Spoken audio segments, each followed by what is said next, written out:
Dalam Islam, hukum mengambil perantara selain Allah, mengambil perantara atau mengadakan perantara di antara kita dengan Allah Subhanahu wa taala adalah ditegah. Asal hukum dalam Islam pada urusan duniawi ialah harus. Al-aslu fil asya' al-ibahah. Asal suatu hukum, asal bagi hukum setiap benda adalah harus sehingga datang dalil yang mengharamkan. Tetapi di dalam masalah ibadah ada kaedah yang lain. Kaedah yang dipakai oleh para ulama, al-aslu fil ibadah, asal di dalam ibadah ialah haram. Dalam ibadah kita tidak boleh memandai-mandai beribadat kepada Allah kecuali dengan ada nas, kecuali dengan ada dalil daripada Al-Quran dan As-Sunnah. Inilah pokok yang membezakan kita dengan golongan-golongan sesat. Tawassul diambil dari bahasa Arab yang bermaksud wasilah. Bila kita sebut tentang wasilah bermakna perantara, sesuatu yang dapat mendekatkan kita kepada sesuatu. Maka wasilah ini adalah perantara yang kononnya diambil atau digunakan untuk mendekatkan diri kita dengan Allah Azza wa Jalla, atau bagi mencapai matlamat dan tujuan kita dari Allah. Maka tawassul ini atau wasilah, kalau disebut secara jamak, wasilah itu jamak dia adalah wasail. Wasail. Jadi apabila kita berbincang tentang tawassul dalam Islam, maka tawassul terbahagi kepada 3 hukum.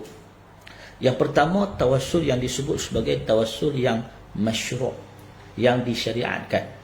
Islam sebagai agama yang diturunkan oleh Allah kepada Nabi kita Muhammad sallallahu alaihi wasallam dan disampaikan kepada kita semua, mengajar kita bagaimana hendak mendekatkan diri kepada Allah.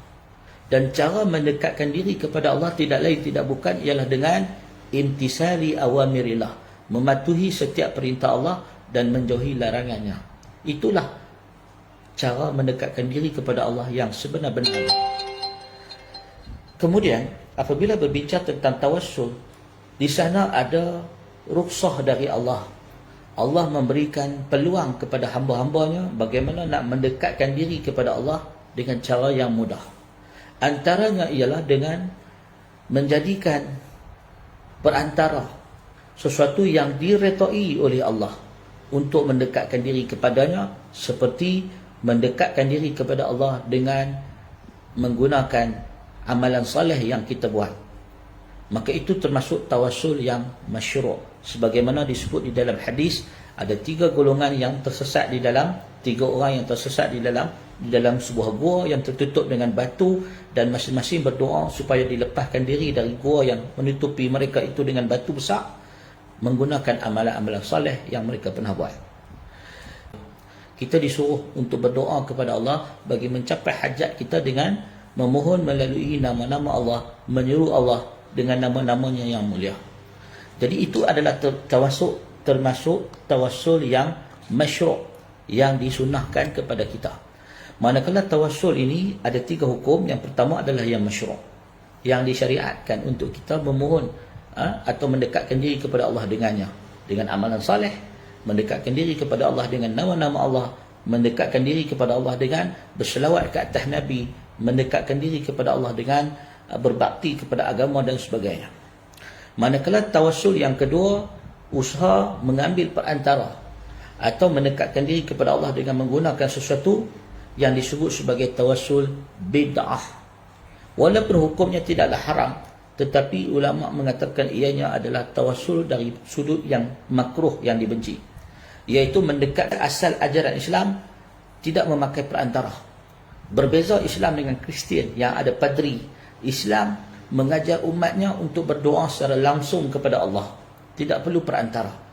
Maka orang yang menjadikan orang-orang soleh perantara dengan meminta kepada mereka supaya mereka mendoakan kita, supaya kita dekat dengan Allah, meminta kepada Nabi supaya mendoakan kita dekat dengan Allah, maka ini adalah termasuk tawassul yang bid'ah dan makruh. Walaupun ia tidak haram tapi dibenci, kerana ia tidak disunahkan oleh Nabi SAW. Sebaliknya Nabi mengajar kita untuk berdoa secara langsung kepada Allah Subhanahu wa ta'ala dan tidak meminta kepada orang lain. Kita disunahkan berdoa langsung kepada Allah Subhanahu wa ta'ala. Itu adalah asal ajaran yang diajar oleh Nabi SAW.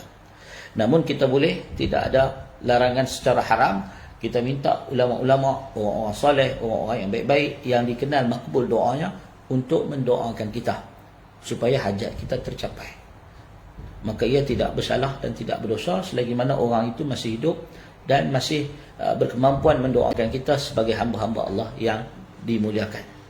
Manakala tawassul yang ketiga ialah tawassul yang haram, iaitu tawassul yang membawa kepada syirik.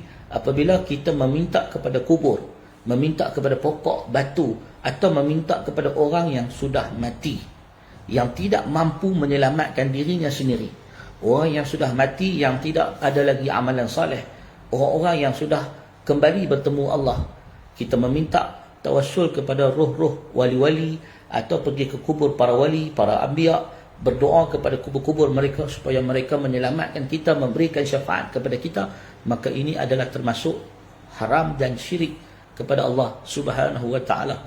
Karena kita meminta kepada yang gaib, dan hanya satu saja yang boleh kita minta kepada yang gaib, iaitu yang maha gaib, iaitu Allah Azza wa Jalla. Ramai orang tidak faham dengan mengatakan apa salahnya kita minta kepada wali-wali, kepada jin dan sebagainya, sama macam kita minta tolong dekat kawan kita. Tidak sama. Kawan kita nampak dia bukan makhluk gaib. Kalau jin tu kita tak nampak, kita minta tolong kat dia, dia gaib. Kita tak nampak dia, kita minta tolong dekat dia, maka lebih baik kita minta tolong kepada Allah yang maha gaib, yang juga kita tak nampak, yang lebih berkuasa daripada jin dan daripada makhluk-makhluk yang lain.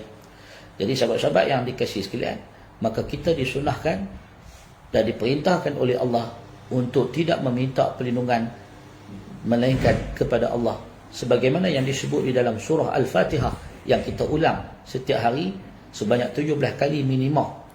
Iyyaka na'budu, hanya kepada engkau yang kami sembah, wa iyyaka nasta'in, dan hanya kepada engkau kami memohon pertolongan.